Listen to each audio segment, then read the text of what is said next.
കാണികൾ നമ്മൾ എന്തറിയുന്നു, കണ്ണീർ മിഴികളെ മറയ്ക്കുന്നു. അലകടൽ നടുവിലും അഖില മനസ്സിലും അണുവിലും പള്ളിയുറങ്ങുന്നു. ഈശ്വരൻ മനുഷ്യനായി അവതരിച്ചു, ഈ മണ്ണിൻ ദുഃഖങ്ങൾ സ്വയം വരിച്ചു. ഇരവും പകലും കരയും കടലും ഇടചേർന്ന ജീവിത കളിയരങ്ങിൽ ഈശ്വരൻ മനുഷ്യനായി അവതരിച്ചു, ഈ മണ്ണിൻ ദുഃഖങ്ങൾ സ്വയം വരിച്ചു. ഓം ഗുരുബ്രഹ്മ ഗുരുർവിഷ്ണു ഗുരുർദേവോ മഹേശ്വര ഗുരു സാക്ഷാത് പരബ്രഹ്മ തസ്മൈ ശ്രീ ഗുരവേ നമഃ. ഓം ചിന്താലേശായ പരമഗുരുവേ നമഃ. ഓം ചിന്താലേശായ പരമഗുരുവേ നമഃ. ഓം ചിന്താലേശായ പരമഗുരുവേ നമഃ. നമസ്കാരം. ചിന്താലയ ഗുരു വിഷ്വൽ മീഡിയയുടെ പുതിയ ഒരു എപ്പിസോഡിലേക്ക് എല്ലാ മാന്യപ്രേക്ഷകർക്കും സുസ്വാഗതം. ഭഗവാൻ ചിന്താലേശൻ്റെ മഹാ അത്ഭുത കഥകളും അതേപോലെ തന്നെ ഭഗവാനെക്കുറിച്ചുള്ള ഓരോരുത്തരുടെ അനുഭവങ്ങളും ഭക്തരായിട്ടുള്ള അല്ലെങ്കിൽ സത്യ അന്വേഷികളായിട്ടുള്ള ഗുരുവിനെ അന്വേഷിക്കുന്നവർക്ക് യഥാർത്ഥ ഗുരു സങ്കേതത്തിൽ എത്തിച്ചേരാനുള്ള ഒരു മാർഗവും കൂടിയാണ് ചിന്താലയ ഗുരു വിഷ്വൽ മീഡിയ. ഇന്ന് നമുക്ക് അതിഥിയായി വന്നിരിക്കുന്നത് മനുകുമാറാണ്. മനുവിനെ എല്ലാവർക്കും അറിയാം. കാരണം കൊച്ചുനാൾ തൊട്ട്, എത്ര വയസ്സ് തൊട്ട് എന്നൊക്കെ ചോദിച്ചാൽ എനിക്കും അറിഞ്ഞുകൂടാ. കാരണം മനുവിൻ്റെ കൊച്ചുനാൾ തൊട്ട് ഞാൻ കാണുന്നുണ്ട്. കാരണം മനു ആശ്രമത്തിൽ കൊച്ചുനാൾ തൊട്ട് വരുന്നത് കൂടുതലും അച്ഛൻ്റെ കൂടെയാണ്. എല്ലാവർക്കും പണ്ടുള്ള എല്ലാ പേർക്കും അറിയാവുന്ന ആളാണ് മുരളീധര പണിക്കർ. പേരേക്കുണം എന്ന് പറയുന്ന സ്ഥലത്ത് മുരളീധര പണിക്കർ എന്ന് പറഞ്ഞ മുരളീധര പണിക്കരുടെ പുത്രനാണ് മനുകുമാർ. അപ്പോൾ മനുവിന് കൊച്ചുനാൾ തൊട്ടുള്ള ഭഗവാന്റെ കുറേ അനുഭവങ്ങളെന്ന് വെച്ചാൽ ആ കുടുംബവുമായി അത്രയ്ക്ക് ഭഗവാനും ബന്ധമുണ്ട്, ഭഗവാനുമായിട്ട് ആ കുടുംബത്തിനും ബന്ധമുണ്ട്, ഒരു വ്യക്തിക്കല്ല. പലരും വ്യക്തിപരമായിട്ട് പറയും, ഞാൻ ഭഗവാന്റെ അടുത്ത് പോയിട്ടുണ്ട്, ഭഗവാനെ കണ്ടിട്ടുണ്ട്, ഭഗവാന്റെ അനുകമ്പം ലഭിച്ചിട്ടുണ്ട് എന്നൊക്കെ പറയുമെങ്കിലും ഇത് കുടുംബവുമായിട്ടുള്ള ബന്ധമാണ്. എനിക്ക് അല്ലെങ്കിൽ എൻ്റെ കുടുംബമായിട്ട് മനുവിൻ്റെ അച്ഛനുമായിട്ടുള്ള ബന്ധം എന്ന് പറഞ്ഞാൽ എൻ്റെ അച്ഛൻ്റെ വളരെ അടുത്ത സുഹൃത്ത് ആണ്. അതിലുപരി പണ്ട് ഞങ്ങളുടെ നാട്ടിൽ, നമ്മളെ നാടെന്ന് പറഞ്ഞാൽ കള്ളിക്കാട് ആശ്രമം ഇരിക്കുന്ന ഭാഗം, ആ സ്ഥലത്തൊക്കെ കൂടുതലും റബ്ബർ മരങ്ങളുള്ള സ്ഥലമാണ്. ഇപ്പോഴും ഉണ്ട്, എന്നാലും കൂടുതലായിട്ട് ഇപ്പോൾ മുറിച്ചൊക്കെ മാറ്റിയെങ്കിലും അന്ന് എല്ലാ വീടുകളിലും കുറച്ചെങ്കിലും റബ്ബർ മരങ്ങളുണ്ടാവും. അന്ന് റബ്ബർ ടാപ്പിങ് എല്ലാ വീട്ടിലും, എൻ്റെ അച്ഛനെ റബ്ബർ ടാപ്പിങ് പഠിപ്പിച്ചത് മനുവിൻ്റെ അച്ഛനാണ്. അതുകൊണ്ട് അച്ഛൻ എന്ത് ചെയ്തു, ഞങ്ങളെ എല്ലാവരും, എൻ്റെ ചേച്ചി അടക്കം ഞങ്ങളെ എല്ലാവരെയും റബ്ബർ ടാപ്പിങ് പഠിപ്പിക്കും. അതുകൊണ്ട് എനിക്ക് റബ്ബർ അത്യാവശ്യം വേറെ പണിയൊന്നും ഇല്ലെങ്കിൽ റബ്ബർ ടാപ്പ് ചെയ്യാൻ അറിയാം. അതുകൊണ്ട് റബ്ബറൊന്നും ഇല്ലാത്തതുകൊണ്ട് ടാപ്പ് ചെയ്യുന്നില്ലെന്ന് മാത്രമേ ഉള്ളൂ. അപ്പോൾ അതുവരെ ഇപ്പോൾ അച്ഛനെ പഠിപ്പിച്ചു, അച്ഛൻ ഞങ്ങളെയും പഠിപ്പിച്ചിട്ട് പോയി. അപ്പോൾ അത്ര ബന്ധം ഉള്ള ആളാണ് ഇന്ന് അതിഥിയായി വന്നിരിക്കുന്നത്. അപ്പോൾ മനുവിനെ ഈ ചാനലിലേക്ക് സ്വാഗതം ചെയ്യുന്നു. അതുമാത്രമല്ല, ഭഗവാനെക്കുറിച്ച് അല്ലെങ്കിൽ ആശ്രമവുമായി ബന്ധപ്പെട്ട് നിത്യേനെ, അതായത് ആശ്രമത്തിൻ്റെ എന്തോ ഒരു പ്രവർത്തനത്തിലും, ചെറിയ ഒരു കാര്യങ്ങളിൽ വരെ ആശ്രമത്തിൻ്റെ പ്രവർത്തനങ്ങളിൽ എല്ലാം അങ്ങോട്ട് അറിഞ്ഞ് പ്രവർത്തിക്കുന്ന ആളുകളിൽ ഒരാളാണ്. കാരണം ആശ്രമം എന്ന് പറയുമ്പോൾ നമ്മളെ കുടുംബകാര്യം അല്ലെങ്കിൽ വീട്ടിലെ കാര്യം സെക്കൻഡായിട്ടും ആശ്രമ കാര്യത്തിന് മുഖ്യ സ്ഥാനവും കൊടുത്ത് പ്രവർത്തിക്കുന്ന ആളുകളിൽ ഒരാളാണ് മനു. അതുകൊണ്ട് ഭഗവാനെക്കുറിച്ചും കാര്യങ്ങൾ ഭക്തർക്ക് വേണ്ടി ഷെയർ ചെയ്യുന്നു. നമസ്തേ. നമസ്കാരം. ഞാൻ ആശ്രമത്തിൽ സ്വാമിയെ കാണുന്ന എപ്പോഴെന്ന് ചോദിച്ചു കഴിഞ്ഞാൽ എനിക്കും അറിയില്ല. ചേട്ടൻ നേരത്തെ പറഞ്ഞ കണക്ക് തന്നെയാണ്. ഒരു ഓർമ്മ പോലുമില്ല. കാര്യം അച്ഛൻ കല്യാണം കഴിക്കുന്നതിന് മുമ്പാണ് സ്വാമിയായിട്ടുള്ള അടുപ്പം. അപ്പോൾ ആ അടുപ്പം അതിനുശേഷം അച്ഛൻ കല്യാണം കഴിഞ്ഞു. പിന്നെ എനിക്കൊരു ഓർമ്മ പറയാൻ പറ്റുന്നതാണെങ്കിൽ എൻ്റെ ചേച്ചി എഴുതിച്ചു സ്വാമി,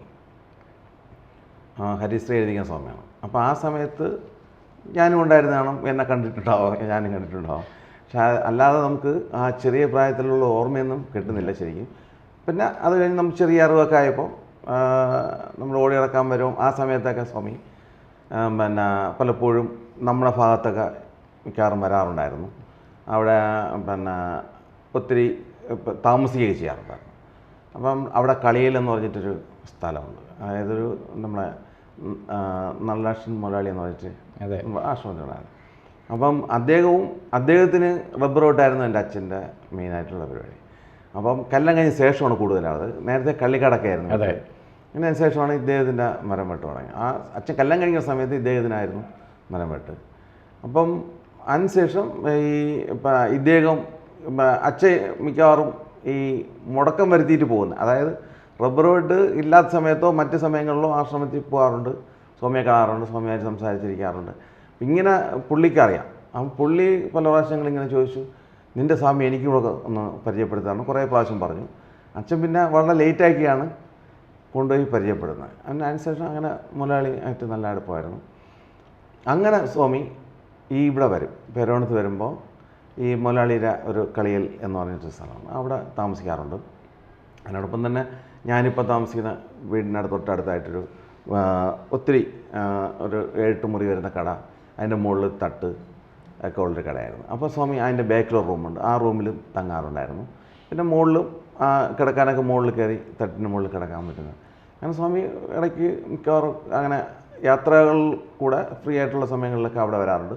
ഒത്തിരി സ്ഥലങ്ങളിലൊക്കെ അവിടെ സന്ദർശിക്കാറൊക്കെ ഉണ്ടായിരുന്നു. അങ്ങനെ നമുക്ക് നല്ല ഓർമ്മയുണ്ട്. പിന്നെ അതുപോലെ നല്ല കൂടുതൽ ഓർമ്മ വരുന്നതെന്ന് വെച്ച് കഴിഞ്ഞാൽ അച്ഛൻ വീട് വയ്ക്കുന്ന സമയം, ആ സമയത്ത് കുറ്റിവെപ്പ് ഉൾപ്പെടെ പിന്നെ അതുപോലെ പാല് കാച്ചിനൊക്കെ സ്വാമി വന്നിട്ടുള്ള നല്ല അതിനും പിന്നെ ആ വീട് വയ്ക്കുന്നതിന് മുമ്പായിട്ടാണ് ചെറിയൊരു വീട് അവിടെ ഉണ്ടായിരുന്നു. അച്ഛൻ കല്യാണത്തോട് അനുബന്ധിച്ച് വാങ്ങിയൊരു വീട് സ്ഥലമാണ്. അപ്പോൾ അവിടെ സ്വാമി വന്നിട്ടുണ്ട്. പിന്നെ ഈ അവിടെ ഒരു പറയും അച്ഛനടുത്ത് പറഞ്ഞു, ഇവിടെ തിരിക്കാൻ, അതായത് പ്രാർത്ഥന വേണം, പ്രാർത്ഥനയാണ് നിങ്ങൾക്ക് വേണ്ടത്. കുറവുള്ളതും അതായിരുന്നു അച്ഛൻ ആ സമയത്ത്. ഈ ദൈവവിശ്വാസം ഉണ്ടെങ്കിൽ നമ്മളന്ന് ഈ പറഞ്ഞ കണക്ക് ജോലിയുടെ ഭാഗം ഇങ്ങനെ ഓടിത്തറക്കാൻ പറ്റുന്ന ആൾക്കാരാണ്. പിന്നെ രാഷ്ട്രീയമായിട്ട് മെയിനായിട്ട് ഇങ്ങനെ നടക്കുന്ന ആൾക്കാർ. അപ്പം ഒരു കുറച്ച് സമയം പോലും ഇരുന്ന് പ്രാർത്ഥിക്കുന്നില്ല എന്നുള്ള സൂര്യ നമസ്കാരമൊക്കെ സ്വാമി പറഞ്ഞു കൊടുത്തതാണ്. അങ്ങനെ ഇരിക്കുന്നില്ല എന്ന് കണ്ടപ്പോഴാണ് സ്വാമി പറഞ്ഞു അവിടെ ഒരു ക്ഷേത്രം വയ്ക്കാനായിട്ട് സ്വാമി പറഞ്ഞു. അങ്ങനെ 3 പ്രതിഷ്ഠ ഫോട്ടോയാണ് വെച്ചിരിക്കുന്നത്. ഒന്ന് ശിവൻ, ശിവാനന്ദപരമഹംസർ, പിന്നെ ശ്രീനാരായണ ഗുരു. അപ്പോൾ ഇത്രയും 3 ഫോട്ടോ വെച്ചിട്ട് സ്വാമി അത് പറഞ്ഞ അനുസരിച്ച് വെച്ചു കഴിഞ്ഞിട്ട് സ്വാമി തന്നെയാണത് ഫോട്ടോയൊക്കെ വെച്ച് വിളക്കത്തിച്ച് പോയി. അപ്പോൾ അങ്ങനെയുള്ള സമയങ്ങളൊക്കെയാണ് നമ്മുടെ ചെറുതിലെ ഉള്ള ഓർമ്മകൾ. പിന്നെ ഇടയ്ക്ക് സ്വാമി വരാറുണ്ട്. ഇതല്ല ഇവിടെ തന്നെ ക്ഷേത്രത്തിൽ കുറേ നേരമൊക്കെ ഇരിക്കാറുണ്ട്, അച്ഛനായിട്ട് സംസാരിച്ച്. പക്ഷേ 2-3 പേരൊക്കെ കൂടെ സ്വാമിയുടെ കൂടെ ചിലപ്പോൾ വരാറുണ്ട്. സ്വാമിയിലൂടെ തന്നെയാണ് ഞാൻ ആദ്യമായിട്ട് അവിടെ വരുന്നത്, വീട്ടിൽ വരുന്നത്. അങ്ങനെ പലരെയും കൊണ്ടുവരാറുണ്ട്. സ്വാമി വരുമ്പോൾ കൂടെ കൂടി വരും. അതുവഴി വരെയാണെങ്കിൽ സ്വാമി നിങ്ങളവിടെ കയറുമായിരുന്നു. അതെ. അപ്പം അങ്ങനെയുള്ള നമ്മുടെ ചെറിയ ആ സമയത്തുള്ള അനുഭവങ്ങൾ അതൊക്കെയാണ്. പിന്നെ പലരും എന്നോട് ചോദിച്ചിട്ടുണ്ട് സ്വാമിയുടെ അത്ഭുതങ്ങൾ എന്താ, അതൊക്കെ. ഞാൻ അതിനെക്കുറിച്ചൊന്നും ചിന്തിക്കാറില്ല. അപ്പം എൻ്റെ അടുത്ത് ഇങ്ങനെ പലരും ഇങ്ങനെ ആശ്രമത്തിൽ പോകുന്ന കാര്യങ്ങൾ പറയുമ്പോൾ ഈ നമുക്കറിയാലോ ഈ ആശ്രമം സ്വാമി എന്നൊക്കെ പറയുമ്പോൾ പലർക്കും ഹിന്ദുക്കളിൽ 80% ആൾക്കാർക്കും അതൊക്കെ താല്പര്യക്കേടുണ്ട്. അത് അവർക്ക് അറിവില്ലായ്മ കൊണ്ടുള്ള താല്പര്യക്കേടാണ്. അപ്പം അങ്ങനെ ഉള്ളതുകൊണ്ടും അവർ പലപ്പോഴും നമ്മുടെ അടുത്തവരെ അവർക്ക് താല്പര്യക്കുറവ് പോലെ സംസാരിക്കാറുണ്ട്. ഞാൻ അതിനൊന്നിനും മുഖം കൊടുക്കാറില്ല. അപ്പോൾ എൻ്റെ അടുത്ത് ചോദിക്കാറുണ്ട് നിൻ്റെ ആശ്രമത്തിൽ പറ്റിയാണ്. ഞാൻ അവിടെ ചെല്ലുമ്പോൾ ഞാൻ ഇവിടെ നിന്ന് അറിവായ സമയത്ത് ബസ് കയറിയാണ് പോകുന്നത്. സ്കൂളിലൊക്കെ ഒരു 8-9 ആകുമ്പോൾ ചിലപ്പം ഒറ്റയ്ക്ക് ബസ് കയറി പോകും. അതിന് മുമ്പൊക്കെയാണ് അച്ഛൻ ഇവിടെ കൊണ്ടുപോകാറും കൊണ്ടുവരാറുമാണ് പതിവ്. പിന്നെ ഒറ്റയ്ക്ക് പറയായപ്പോൾ ഞാൻ പോയി. അപ്പോൾ ഞാൻ പറയും, ഞാൻ അവിടെ ചെല്ലുമ്പോൾ ചിലപ്പം ഭക്ഷണങ്ങളെല്ലാം റെഡിയായിരിക്കും, നമ്മളത് കോരി കഴിക്കും. അപ്പോൾ നമുക്കവിടെ ചെല്ലുമ്പോൾ എൻ്റെ വീട്ടിൽ പോലും ഞാൻ ചെന്നിട്ട് നമ്മൾ കഴിക്കാറില്ല. പക്ഷേ നമുക്കവിടെ പോയി ഭക്ഷണം കഴിക്കുന്നു, കോരി കഴിക്കുന്നു. പിന്നെ അവിടെ സർവ്വസ്വാതന്ത്ര്യമുണ്ട്, നാം പറയാൻ പറ്റുന്നുണ്ട്. നമുക്ക് പിന്നെ ഒരു മനസ്സമാധാനം, ഒരു സന്തോഷമൊക്കെ ഉണ്ട്. സ്വാമിയോട് കുറച്ച് നേരം സംസാരിച്ചിരിക്കുമ്പോൾ തന്നെ സ്വാമി നമ്മളോട് എത്ര ചെറുതായിരുന്നപ്പോൾ പോലും നമ്മളടുത്ത് പറയുന്ന കാര്യങ്ങൾ നമുക്ക് പലതും മനസ്സിലായില്ലെങ്കിൽ പോലും നമുക്ക് ചിരിച്ചുകൊണ്ടിരിക്കാൻ പറ്റും. അതെ, സന്തോഷം ഭയങ്കര. സ്വാമി ഓരോന്ന് ചോദിക്കുമ്പോഴും നമ്മളൊരു തമാശ രൂപത്തിൽ കലർന്ന രീതിയിൽ കൂടുതൽ സംസാരിക്കാറില്ല. അങ്ങനെ ഒത്തിരി കാര്യങ്ങൾ ഇങ്ങനെ സംസാരിച്ചുകൊണ്ട് നമ്മൾ കേട്ടുകൊണ്ടിരിക്കും. അത് കേട്ടത് ചിലത് നമുക്ക് മനസ്സിലാവും, ചിലത് നമുക്കുള്ളതാണെന്ന് മനസ്സിലാവും. ചിലപ്പം സ്വാഭാവികമായിട്ടും മറ്റു കാര്യങ്ങൾ ചിലപ്പോൾ അവിടെ വന്ന് നിൽക്കുന്ന ആളെക്കുറിച്ചായിരിക്കാം സംസാരിക്കുന്നത്. ഇത്തരത്തിൽ സ്വാമി സംസാരിക്കുന്നത് ഭയങ്കരമായിട്ടൊരു എന്താ പറയുക, വളരെ സന്തോഷം തരുന്ന ഒരു സമയമാണ് ആ സമയം. അപ്പോൾ എനിക്ക് വളരെക്കാലമൊക്കെ സ്വാമിയോടെ നിൽക്കാൻ പറ്റിയിട്ടുണ്ട്. സ്കൂളിൽ പഠിക്കുന്ന സമയത്തായാലും വെക്കേഷൻ സമയമാകുമ്പോൾ അവിടെ കൊണ്ടുവിട്ട് ചിലപ്പോൾ 2 മാസം എന്ന് പറയുന്നത് ഒരു 1.5 മാസത്തോളം ചിലപ്പോൾ അവിടെ നിൽക്കും. അപ്പം അവിടെ നിന്നൊക്കെ ചിലപ്പം വരുന്നതെന്ന് പറയുമ്പം ചിലപ്പം കൊണ്ടുവിട്ട കാര്യം ചിലപ്പോൾ അച്ഛൻ മറന്നു, തിരിച്ച് വിളിക്കാനായി മറന്നു. അച്ഛടയ്ക്ക് വന്ന് പോകും ഒക്കെ ഉണ്ടെങ്കിലും പിന്നെയും വീണ്ടും കുറച്ച് നാളുണ്ടല്ലോ, സമയമാകുമ്പോൾ വിളിച്ചോണ്ട് പോയി മതിയല്ലോ എന്ന് അച്ഛൻ വിചാരിക്കും. സ്കൂൾ തുറക്കുന്ന സമയത്ത് ചിലപ്പോൾ 2 ദിവസത്തേക്ക് മുമ്പായിരിക്കും സ്വാമി വയ്ക്കും, സ്കൂൾ തുറക്കില്ല, നിനക്ക് സ്കൂളിൽ പോകണ്ടേ, സ്കൂളിൽ പോകണം. അപ്പോൾ അങ്ങനെ ഇരിക്കുമ്പോഴേക്കും അത് സ്വാമി എങ്ങനെ പോകണം എന്നുള്ള വ്യവസ്ഥ ചെയ്തിട്ടായിരിക്കും സ്വാമി നമ്മളടുത്ത് ചോദിക്കുന്നത്. നമ്മളും അപ്പോൾ ഈ ചിലപ്പം തോമസ് അണ്ണൻ തന്നെ പിന്നെ ഒരു എന്താ പറയുക സ്കൂട്ടറിലാണ് പുള്ളി വന്നു പോകുന്നത്. പുള്ളി വരുമ്പോഴത്തേക്ക് കൊലയും വാഴയും പിന്നെ ഇലയും ഒക്കെ വാരി വെച്ച് കയറി ഇങ്ങോട്ട് വരുന്നത്. തിരിച്ച് അതോട് പോകുമ്പോൾ കരിയായിട്ടാണ് പോകണമെങ്കിലും പിന്നെ പൂജ അങ്ങനെയൊക്കെയുള്ള സാധനങ്ങളൊക്കെ കൂടെ കാണും. അപ്പം സ്വാമി പറയും എന്നെ കൂടെ കൊണ്ടുപോകാൻ പറയും. അപ്പോഴേക്കും തോമസ് അണ്ണനെ സംബന്ധിച്ചെന്ന് വെച്ച് കഴിഞ്ഞാൽ ഫാസ്റ്റായിട്ട് ഓടിക്കുന്ന ആളാണ്.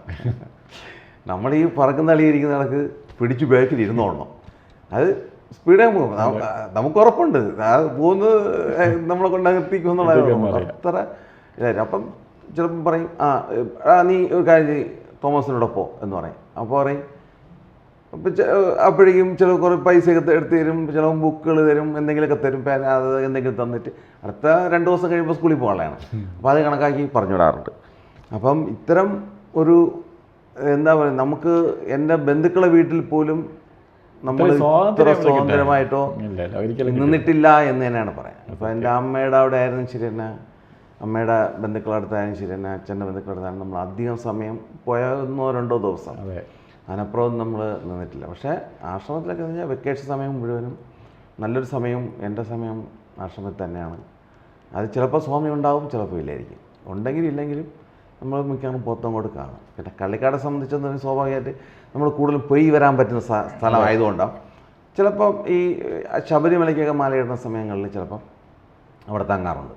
കാര്യം അസൗകര്യം, അമ്മയ്ക്കൊക്കെ അസൗകര്യം വന്ന് ആഹാരം കഴിക്കാനൊക്കെ ബുദ്ധിമുട്ടായാണ്, വ്രതത്തിന് വേണ്ടിയിട്ട് സൗകര്യത്തിന് വേണ്ടി അവിടെ തങ്ങാറുണ്ട്. അത് നാമജപത്തിന് 41 ദിവസത്തെ വ്രതം എടുക്കുമ്പോഴനുസരിച്ച് ആ സമയത്തും കള്ളിക്കാടൊക്കെ തങ്ങാറില്ല. അല്ലാതെ തങ്ങലെന്ന് വെച്ചാൽ ഡ്യൂട്ടി നോക്കൽ അങ്ങനെ എന്തെങ്കിലുമൊക്കെ ഉണ്ടായിരുന്നു നേരത്തെയൊക്കെ. അല്ലാതെ കള്ളിക്കാട് തങ്ങൽ കുറവാണ്. പോത്തങ്കോട് തന്നെയാണ് ഏറ്റവും കൂടുതൽ സമയം ചിലവഴിച്ചിട്ടുള്ളത്. വെക്കേഷൻ സമയമാകുമ്പോൾ ചിലപ്പോൾ മിക്കവാറും ഈ കള്ളിക്കാട്ടിൽ നിന്നൊരു 1 ടീം തന്നെ വരും. അടുത്ത ജമ്മാളിൻ്റെ പരിപാടികൾ തുടങ്ങുന്നതിന് ഇപ്പോൾ അവിടെ കിളയിലും പറക്കലുമായിട്ടൊക്കെ വരും. അപ്പോൾ എൻ്റെ പരിപാടി അവർക്കൊക്കെ വെള്ളം കൊണ്ട് കൊടുക്കൽ, അവർ പറഞ്ഞ സാധനങ്ങളൊക്കെ എടുത്തുകൊണ്ട് കൊടുത്ത് ഇങ്ങനെ കൂടെ നിൽക്കും. അപ്പോൾ ഇതൊക്കെ കഴിഞ്ഞ് പോകുമ്പം ചിലപ്പോൾ ഇവരോട് തന്നെ പറഞ്ഞു വിടുകയും ചെയ്യും, ഇവരോട് പോകാൻ പറയും. അങ്ങനെ സേഫായിട്ടുള്ള പലരും എന്നെ നിർബന്ധിക്കും, നിന്നെ വീട്ടിലാക്കാമെന്ന് പറഞ്ഞ് നിർബന്ധിക്കുന്നവരുടെ അടുത്ത് പോലും സ്വാമി വിടാറില്ല. ചിലപ്പോൾ അത് സ്വാമി പറയും ഇന്നാരുടെ പോകാൻ പറഞ്ഞു പോകും. അല്ലാതെ ഒരു യാത്ര നമ്മുടേതായ ഒരു തീരുമാനത്തിൽ ഒരു യാത്രയില്ല. പലരും എനിക്ക് വേണ്ടി പല സമയങ്ങളിലും വെയിറ്റ് ചെയ്യാറുണ്ട്, നിന്നെ കൂടെ കൊണ്ടുപോകാം. അപ്പം ഞാൻ ഇറങ്ങാൻ വേണ്ടി നിൽക്കുകയായിരിക്കും. അത് മുതിർന്നതിന് ശേഷവും മനസ്സിലായി. നമ്മൾ യാത്രകൾ ചെയ്ത് കല്യാണത്തിനൊക്കെ മുമ്പും ഒക്കെ നല്ല പരുമായ സമയത്തും പലരും നീ ഇറങ്ങാണോ, ശരി ഞങ്ങൾ ഇറങ്ങി വെയിറ്റ് ചെയ്യാം, നീ പോയിട്ട് വാ. ചെന്നൈക്കുമ്പോൾ സ്വാമി അനുഭവം തന്നിട്ടില്ല. എന്തൊക്കെ എങ്ങനെ പോകണമെന്ന് ചോദിക്കും. അപ്പോൾ പറയും ഇന്നാര് നീ എന്ന് പറയും. അവരുടെ അടുത്ത് പോകാൻ പറയുന്നത് നമുക്ക് കുറച്ച് കഴിഞ്ഞ് പോകാം എന്ന് പറയാറുണ്ട്. അപ്പം അങ്ങനെയൊക്കെ ഉള്ള ഒരു കരുതൽ നമ്മളെ എന്നെ സംബന്ധിച്ച് ഏറ്റവും കൂടുതൽ കരുതലും സ്നേഹവും കിട്ടിയിട്ടുള്ളൊരു എന്നാ. അപ്പം എനിക്ക് അത്ഭുതമല്ല, മെയിൻ എനിക്ക് ആ കരുതലും എന്നെ സ്നേഹിച്ചത് കൂടെ നിർത്തിയിട്ടുള്ളതുമാണ്. അപ്പം ഒത്തിരി സമയങ്ങളിൽ സ്വാമിയും ഞാനും മാത്രമായിട്ടുള്ള ഒത്തിരി സമയങ്ങൾ ആശ്രമത്തിൽ തന്നെ ഉണ്ടായിട്ടുണ്ട്. ചിലപ്പം എന്തെങ്കിലും കഷായങ്ങളുണ്ടാക്കുക, ഇങ്ങനെയൊക്കെ സമയങ്ങളിൽ ചിലപ്പം നമ്മൾ ചെന്ന് കുറച്ച് കഴിയുമ്പോൾ നിന്നെ കാത്തിരുന്നേനെ കേട്ടോ എന്ന് പറയുമ്പോൾ എന്നെ കാത്തിരുന്ന എന്ത് ആവശ്യമാണെന്ന് അടുത്ത് അപ്പം കഷായം ഉണ്ടാക്കാനോ ലേഖ്യം ഉണ്ടാക്കാനോ എന്തെങ്കിലും ആയിരിക്കാം. ചിലപ്പോൾ അത് സ്വാമി അങ്ങ് തുടങ്ങും. അപ്പം ഇതൊക്കെ നമ്മളെ സംബന്ധിച്ച് ഇളക്കാനോ വേറെ നമുക്കുണ്ടാക്കാറില്ല, അതൊന്നും ചെയ്യാറില്ല. നമ്മൾ പറയും നീ ഇത് തിളയ്ക്കാതെ നോക്കിയോ എന്ന് പറഞ്ഞാൽ നമ്മൾ തിളയ്ക്കാതെ നോക്കണം. ഇങ്ങനെയൊക്കെയുള്ള ഒരു അനുഭവം ഇത്രയും അധികം കിട്ടിയിട്ടുള്ള ആൾക്കാരിൽ കുറച്ച് പേർക്ക് മാത്രമേ അത്രയധികം കിട്ടിയിട്ടുണ്ടാവുള്ളൂ. നിങ്ങളുടെയൊക്കെ ചൈൽഡ്ഹുഡ് പോലെ തന്നെയാണ് നമുക്കും ചെറിയ ഒരു പക്ഷെ പറഞ്ഞാൽ നിങ്ങളെക്കാളും കുറച്ചുകൂടെ ചെറുതിലേ നമുക്ക് അനുഭവങ്ങൾ കൂടുതൽ കിട്ടിയെന്നുള്ളതാണ്. അപ്പം അത് ഭയങ്കര ഒന്നും മറക്കാൻ പറ്റുന്ന അനുഭവങ്ങളല്ല. അതുതന്നെയാണ് ഞാൻ പുറത്തിറങ്ങിയ സമയങ്ങളിലും നമ്മളൊരു ഓഫീസിൽ പോയാൽ പോലും പലരും നമ്മളെ തിരിച്ചറിയും. ഞാൻ ചിലപ്പോൾ അവർ തിരിച്ചറിഞ്ഞു തരില്ല. അവർ എൻ്റെ അടുത്ത് ചോദിക്കും നീ എത്ര ദിവസം എനിക്ക് ആഹാരം തന്നിട്ടുണ്ട്, വെള്ളം തന്നിട്ടുണ്ട് എന്ന് ചോദിക്കും ആശ്രമത്തിൽ നിന്ന്. അപ്പം നമ്മൾ അവരെ പെട്ടെന്ന് നമുക്ക് മനസ്സിലായില്ലെങ്കിലും പിന്നീട് പറഞ്ഞു തരുമ്പോൾ അയ്യോ ഇത്രയും വേണ്ടപ്പെട്ട ആളായിരുന്നു. അവർ ചോദിക്കുമ്പോൾ നമ്മൾ തന്നെ ആശ്ചര്യച്ചു. അത്തരത്തിലുള്ള പരിചയം പുറത്ത് നമുക്കുണ്ടായി. എൻ്റെ ഒരു പരിചയപ്പെടുത്തലോ അല്ലെങ്കിൽ എന്നെ ഒരു അറിയുന്നതോ ആയിട്ടുള്ളൊരു ബന്ധം ആശ്രമ ബന്ധം തന്നെയാണ് 100% നമുക്ക് അവിടെ നിന്ന് തന്നെയാണ് കിട്ടിയിട്ടുള്ളതും. അത് തന്നെയാണ് നമ്മുടെ ജീവിതമാർഗവും. അതൊരു ഉത്സവ സമയത്ത് തന്നെ ആയിരങ്ങളല്ലേ വരുന്നത്. അപ്പോൾ അവർക്കെല്ലാം ഭക്ഷണം വിളമ്പി കൊടുക്കാൻ നിൽക്കുമ്പോൾ അവർ ശ്രദ്ധിക്കും വിളമ്പി തന്നെ ആളിനെ. പലരും എൻ്റെ അടുത്ത് നീ പിന്നെ സ്വാമിയുടെ അടുത്ത് നിൽക്കുന്ന കാണുമ്പോൾ നമുക്ക് ഭയങ്കര ഇത് തോന്നും എന്ന് പറയാം, അത്ഭുതം തോന്നും. എങ്ങനെ തന്നെ എൻ്റെ ഭാഗ്യം ഭയങ്കരമാണെന്ന് പറയും. അപ്പോൾ നമ്മളെ ഒരു ഭാഗ്യമെന്ന് കരുതിയോ അല്ലെങ്കിൽ മറ്റൊന്നുമല്ല. നമ്മൾ ജനിച്ചത് മുതലേ ജനിച്ച സമയം മുതൽ നമ്മൾ അറിവായ സമയം മുതൽ കണ്ടു തുടങ്ങിയതാണ്. അതെ. അപ്പോൾ നമുക്കൊരു അത്ഭുതമായിട്ട് വേറൊന്നും അല്ല നമ്മൾ കരുതുന്നത്. നമ്മുടെ ജീവിതത്തിൻ്റെ ഒരു ഭാഗമായിട്ട് തന്നെയാണ് സ്വാമിയെ കണ്ടിരുന്നതും കരുതിയിരുന്നതും. അത് തന്നെയാണ് നമ്മുടെ ജീവിതവും. എപ്പോഴും നമുക്കത് ഒരു മാറ്റി നിർത്താൻ പറ്റാത്ത കാര്യം. നമ്മൾ ഏത് സമയത്ത് എന്ത് ചിന്തിച്ചാലും കുടുംബത്തോടൊപ്പം ചിന്തിക്കുന്ന ഒരു പിന്നെ രക്ഷാകർത്താവിൻ്റെ നമ്മളൊരു ആദ്യം ചിന്തിക്കുന്ന സ്വാമിയെ ആണ്. അതിനുശേഷമാണ് അച്ഛനെയോ അമ്മയോ സഹോദരങ്ങളെയൊക്കെ ചിന്തിക്കുക. അത് പിന്നെ എല്ലാവർക്കും അത്തരം കിട്ടിയെന്ന് വരില്ലെങ്കിലും നമുക്കത് വേണ്ടോളം കിട്ടിയിട്ടുണ്ട്. പിന്നെ കുടുംബത്തിലായാലും ശരിയല്ല, എല്ലാവരും ആശ്രമമായിട്ടും അല്ലെങ്കിൽ സ്വാമിയായിട്ടും നല്ല അടുപ്പവും ബന്ധവും പുലർത്തിയിരുന്നവരെയാണ് ഇപ്പോഴും പുലർത്തുന്നവർ. അത് ഒരു പല കാലഘട്ടങ്ങളിലും പലരുടെയും ചില സാഹചര്യങ്ങൾ കൊണ്ട് പലരും പിന്നെ അകന്നോ അല്ലെങ്കിൽ നിൽക്കുന്നവർ പലരും ഉണ്ടാവാം. പക്ഷേ അങ്ങനെ ഒരു അനുഭവം നമ്മളെ മുമ്പിലില്ല. തുടർന്ന് ഇത്രയും കൊല്ലം ആശ്രമം തന്നെയാണ്, ഇനി അങ്ങോട്ടും ആശ്രമം തന്നെയാണ്. ഇപ്പോൾ കുറച്ച് ജോലി തിരക്കും കാര്യങ്ങളായിരുന്നു, ചുമതലകളോ മറ്റൊന്നും ഏറ്റെടുക്കുന്നില്ല, നമുക്കില്ല എന്നുള്ളതാണ്. പക്ഷേ അതിന് ഇനി കുറച്ച് കാലം കഴിയുമ്പോൾ ചിലപ്പോൾ പിന്നെ നമ്മൾ തന്നെയാണ് നോക്കേണ്ടതും എന്ന് പൂർണ്ണ ബോധ്യമുണ്ട്. നമ്മൾ നോക്കേണ്ടതുണ്ട്, നമ്മൾ അത്തരം കാര്യങ്ങളിലേക്ക് ഇനി അങ്ങോട്ട് കിടക്കാനുള്ളതാണ്. അപ്പം നമ്മുടെ ജീവിതം ഇനി എത്രത്തോളം ഉണ്ടോ അത്രത്തോളം ജീവിതവും അവിടെ തന്നെയാണ് ജീവിച്ചു തീർക്കാൻ ആഗ്രഹിക്കുന്നത്.